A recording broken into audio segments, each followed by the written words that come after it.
Hello, and welcome to another edition of Ask the Professor, a crowd-driven, crowd-funded feature where we respond to your questions on everything from history to political economy to culture. All those things that matter to us in our attempt to build a good life together in a community.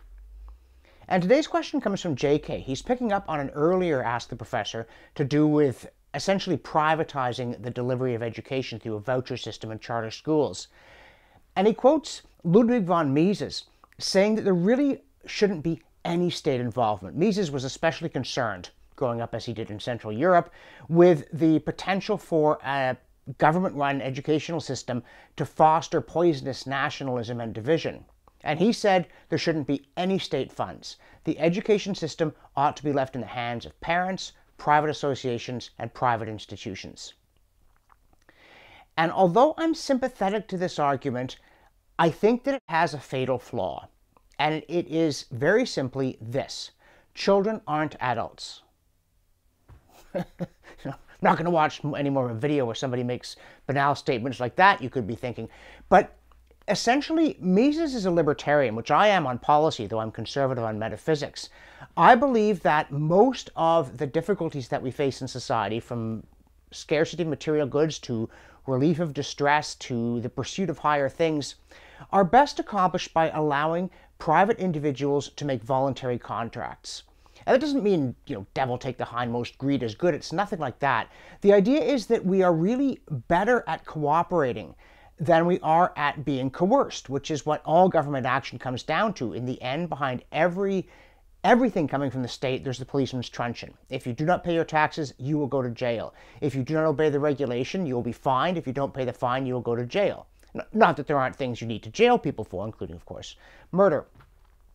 But I believe that even when it comes to things people think are essentially governmental, like providing health care to those who can't afford health care, we're much better off relying upon the charitable impulses of our fellows, which are considerably greater than we often seem to think in debate, than we are in trying to force people to do it and making the whole system one in which people are being given orders rather than opportunities.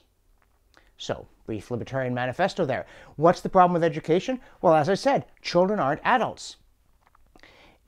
Freedom of contract is all fine and good once we reach the age of majority, provided that we are not, conspicuously unable to manage our own affairs and therefore placed under the guardianship of others even once we reach the age of majority, which does happen to some people. It's rare, it's regrettable, but there are people for whom it's also necessary. But you can't just leave children to fend for themselves. You can't say to a kid, well, if you didn't get an education, tough bananas. Or, well, you should have picked your parents better. Obviously, children can't do things like that. Therefore, the state must place an obligation on all parents to see to it that their children are educated, just as it must place an obligation on all parents to see to it that their children are fed. I don't think there should be a state law requiring you to feed your adult brothers and sisters if they turn out to be feckless, though I think it would be a good idea if somebody did it, and why not you, since they are your siblings, of course. In some families, there are good reasons not, but on the whole, I do think that one ought to allow the bonds of family and natural affection to accomplish a lot of work because they're very powerful. But children are different. Children aren't allowed to drive cars. They're not allowed to vote. They're not required to get jobs. There's all kinds of things we don't ask people to do until they reach the age of majority and are mentally and legally competent. So, parents must educate their children. And if the parents aren't able to afford an education, it's not the children's fault. Just as if the parents aren't able to afford food, it's not the children's fault. And the question becomes, what, if anything, ought to be done about it by the state? And I do believe that there should be, as a last resort and very frugal, but there should be some kind of state backstop against people actually starving to death, even adults and certainly families with children. But I don't think that we need to have a generous welfare state. I think those are very dangerous, and I don't think Canadians would leave their fellows to starve. Nor, by and large, do I think that we would leave our fellows to be raised in ignorance.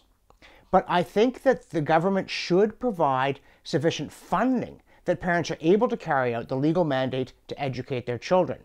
But essentially, I wanted to stop there. I say essentially because, of course, the state must make sure that the children really are being educated. It's no good if the parents say, oh yeah, they're being educated, and the state just goes off and discovers the parents have pocketed the money and not educated the kid.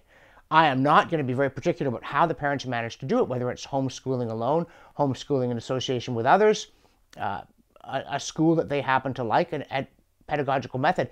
But I want to make sure that the kids can read and write and do math. If they can't do that, you didn't educate them. It's like being malnourished, except mentally. So yeah, I'm very much in favor of Mises' vision when it comes to adults. But children are not adults, and that's why I say the state must both impose an obligation on parents to educate their children up to a certain level and verify that they've done it, and make available the resources necessary so that every parent can afford to give their kids some kind of an education. Once they are adults, by and large, my view is you're on your own, and that includes getting together with other people to make sure that people who are on their own are not left alone, but are given help, material and emotional. Not for children. Libertarianism is not for children, it's for adults. And that's why there is, despite what Mises said, and despite plausible arguments that he makes, why there is, I think, an overwhelming argument for the state not merely to require the education of children, but also to provide sufficient funds that all parents are able to do it. If you're enjoying Ask the Professor, and you want to submit a question or a comment, here's the URL that will let you do it. And if you want to support this and my other work, and you're not already a backer, click here, make a one-time or monthly donation to sustain Ask the Professor and everything else that I do. Thanks for watching, and we'll see you next time.